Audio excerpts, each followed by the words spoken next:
Steve Jewin, MMA Mania. All right, go ahead, Steve. All right, Marloes, pleasure to talk to you again today. How are you feeling? I'm good, and you? Very good, and I'm very excited about this inaugural featherweight title fight that you'll be having coming up here. But, of course, the last time I talked to you, your opponent didn't make weight, so are you worried at all that Julia Butt's going to miss weight for this fight? Which opponent was it, Alexis or Talida?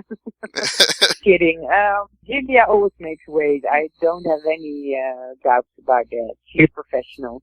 Yeah, she is definitely that. And she's also professional in her winning ways. She's got a 7-fight win streak coming into this fight. So how does that make you feel about her as an opponent? Oh, Julie's a really tough opponent. I know that. She's very strong, especially against the cage with her grappling. I also know she's a point fighter. We both fought Arlene Blanco, for instance, and I finished her in the second round, and it took Julia 3 rounds. So that says something about that. It's a tough fight. I know I'm in for a war, and I'm ready for that war. I've trained really well, and I have only one thing on my mind, and it's the belt. So it doesn't matter if she's Julia or anyone else. Next Friday I'm ready, and I will fight. It will be a war, but I will win. Now you say you're ready for a war. You've been ready for this war for a while now. I think it was originally supposed to happen in Boise, Idaho. So can you be ready for a war for that long and still stay ready for war? Yeah. There was, oh God, I mean, the build up to this fight has been really annoying. And actually, with the training camp for Boise, I had a live concussion at the beginning of the training camp, but because it was for a title, I was like, fuck it, I'm gonna fight anyway. And then Julia pulled out. And then Alexis refreshed me, didn't make weight for the 3rd time in a row, and you know what happened then. Then Talida didn't make weight, and prior to Talida, I said to the developer that I would really wanted to face Alexis, but she refused because she only wanted to fight me for a title. So I fought Talida, she didn't make weight. Then I wanted to fight Julia as soon as possible, and Julia said, well, I kicked against an elbow. I cannot fight until March, so I was pissed about that. So yeah, you can imagine the build-up. There will be a really big climax next Friday in that cage for me. Absolutely. And this is a really interesting time for featherweights in multiple different promotions because we just saw them crown an inaugural champion in UFC as well. So I wanted to get your thoughts on that, the Jermaine Durandamy Holly Holm fight. Yeah, well, actually, my partner is doing commentary for Fox in the Netherlands, so he gave live commentary. I didn't watch it because I want to keep my focus. So I'm not watching any fights at the moment. I'm watching, I don't know, Game of Thrones and stuff like that, but no MMA. However, I did see some, I heard what happened, and I did saw some videos on Instagram, of course. Yeah, it wasn't too good of a fight, is what I heard. Hitting after the ring, after the bell, isn't that good either. It can happen if you're in the heat of the moment, but that's, fortunately, I'm not a judge of that.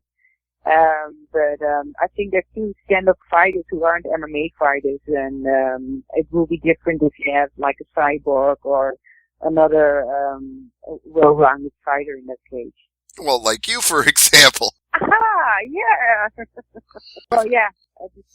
I think the future of the featherweight will be really bright. I see a lot of Thai boxers who want to, in the Netherlands, where we're told people over here, and they finally wake up and they did smell the coffee and they realize they have to get to MMA instead of to the Thai boxing job. So in the near future, I expect a lot of depth in that division. Now, have you ever had the experience of having an opponent hit you after the round is over and either getting penalized or disqualified for that as a result? No, never as I can recall. No, never. No, yeah, I'm very curious what they will do. I think Holly was in the right to, I don't know how to put it in English, but she filed for something. And I would have done the same. Yeah, she did file an appeal based on the result, but I find that's going to be a difficult one because they can't really overturn it because the ref didn't do something. I mean, if she had been fouled during a round and it wasn't called, then maybe they could overturn it, but I'm not sure how they can in this case. Yeah, well, at least as a fighter, you want to do everything what you can do about it. So, yeah. I'm happy for Jermaine. I don't think she did it on accident, to be honest. But you have to think there, you have reality and you have the theory, and in theory you don't hit after the bell, and in reality, in the heat of the moment, you can do things like that. So I don't think it's in the nature of humanity to do that. But on the other hand, I completely understand Holly. So I'm very glad I'm not a judge. Well, I am too, for that matter. So let's get back to your fight with Julia Budd. Obviously, it's very similar in same weight class, 5 rounds. So one of your concerns has to be the same as theirs, was cardio will be really key when you go 5 rounds. Yeah, but my training camp has been really, really well, and I was ahead of schedule already a few weeks ago. I've been doing the 5-minute rounds for many times already, so no, I'm confident in that area. And I don't want to win on points, so it will not go to the 5th round anyway. Well, that's a good prediction. And you're right, you've obviously been in this position many times before. In fact, we talked about it the last time, how you went 4 rounds with Cyborg the second time you faced her. So you've been in some bruising fights with some tough ladies going late into the fight. So if Julia wants to go late, not a problem for you. No, definitely not, no. And I don't think she hit as hard as Cyborg did. Yeah, I think that's a given. So let me also talk to you about the fact that this main event is going to Thackerville, Oklahoma. What do you think of the venue? What do you think of the opportunity to headline there at the WinStar World Casino and Resort? That's amazing to be the headliner, and I'm very thankful for that as well. I've never been to Oklahoma. I've never been to Texas, but I heard there's great barbecue, so I'm very happy we're fighting there. Speaking of barbecue, I noticed that was something you sent out on Instagram right after your last opponent missed weight, was Food Fest. So is that something that you really like to do, is enjoy a little more food when you don't have to be ready for a fight? Oh yeah, for sure. And especially in America where the barbecue is so good. So no, I know where to, I'm already Googling stuff, and my brother comes from London. He likes food as well. So, and he's a Texan who he's not living in Texas anymore, but he will come in to watch me fight, of course. And so he knows where to go and where we have to eat the barbecue. So I'm very, very happy already. I eat everything, but, if you're in America, you can have a good burger or a good barbecue. You're not going to eat Vietnamese. Cuisines, you get used to what you have, for example. So I'm sure I would enjoy eating food in the Netherlands that, you probably would be normal for you, but I'd be like, wow, this is great. Yeah, well, actually, the Dutch cuisine, I don't tell anyone else, but it sucks big time. So, but we have a few things. And they're like, it's deep fried stuff we have that's really good, and it's really crazy. You will love it. And we have the stroopwafels, it's a cookie, and I always bring it for Carrie when I'm arrived in Bellator. And for the rest, you can skip the Dutch cuisine. They actually sell the stroopwafel cookies at a grocery chain here called Trader Joe's. I've bought them before. Oh, really? Yeah. Trader Joe's. Yeah, I know it. Oh, okay. Yeah, okay. Well, we're slowly conquering the world with our cookies. Conquering the world and conquering the 145-pound division. So once you've conquered Julia Budd, what's next for you? Who would you want to face after that? I'm really, because I've learned from my loss with Alexis, my focus is on Julia. The belt isn't in yet. I know I'm in for a war. I need to keep my focus. So what happens after March 3rd, I don't care. I will be having my birthday on the 31st. Before that, I don't care. I'm focusing on next Friday, and then I first need to get the belt back to Amsterdam. That's true, but you have mentioned Alexis a couple of times, so if you are the champion and Alexis challenges you for that belt, I'm sure that you might want to settle that once and for all with her. Well, that might be the case. But first I need to become the champion.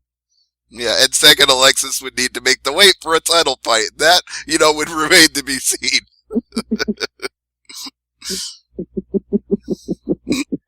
Yeah, oh gosh. What do you think it is in general with fighters miss weight? What is their biggest mistake that they make in their preparation for a fight? I think they're not professional. It's a difference when you have proven to cut weight many times before. Sometimes your body just gives out. That's different. But if you don't make weight 3 times in a row, it means you're not a professional. Or possibly it means that you're not in the right weight class for your body frame. I think Johnny Hendricks has learned that. He can't make 170, so now he makes 185. Some people just are better fits at a different weight. Yeah, true. And then you shouldn't fight at the weight class, but it still means that you don't look as a professional to who you are, what you do, what you're capable of doing. You overestimate yourself. And but if you sign a contract, an agreement, and you say I will have that weight on that day, then you have to make weight on that day. And that's what I mean with being a professional. I mean, and if you have cut you've made the weight already 10 times before, and the 11th your body gives out, that's a whole different game. I would never criticize that. But if you don't make weight 3 times in a row, well, that says something about your mental game. Now, when we talked on our last conversation, you mentioned that it was a disgrace to UFC that they weren't building their featherweight division around Cyborg. But one of the things that I worry about with Cyborg is that it's going to be very hard for her to get to 145 pounds going forward, especially now that she's had some medical issues and she's had to get a therapeutic use exemption from USADA just to be able to deal with her health problems. Is 145 even realistic for her now?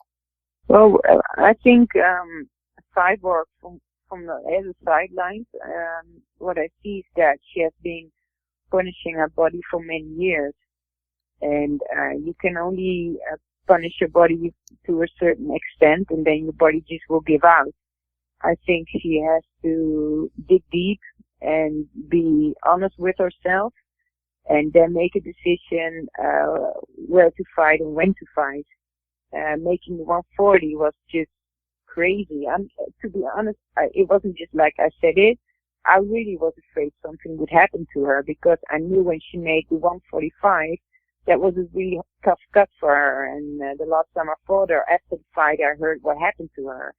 And then if a person like that has to cut 5 more pounds, that's crazy. That's really crazy. And I read also what she wrote on the internet about her blood was so thick that they couldn't get it out, and that's not nothing. And I don't think you recover from that within 3 months, especially not if you're in the fighting game and if you have been punishing your body for such a long time.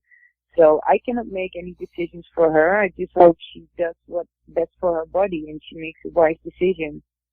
I hope so too, and I hope that she finds a way to make that cut safely and healthily, and then bring some excitement over to that division in the other organization. But we're going to look forward to you bringing all the excitement to WinStar World and Casino here in a couple of weeks on Friday. So, as always, I want to give you this opportunity to thank teammates and sponsors and give any shout-outs that you would like.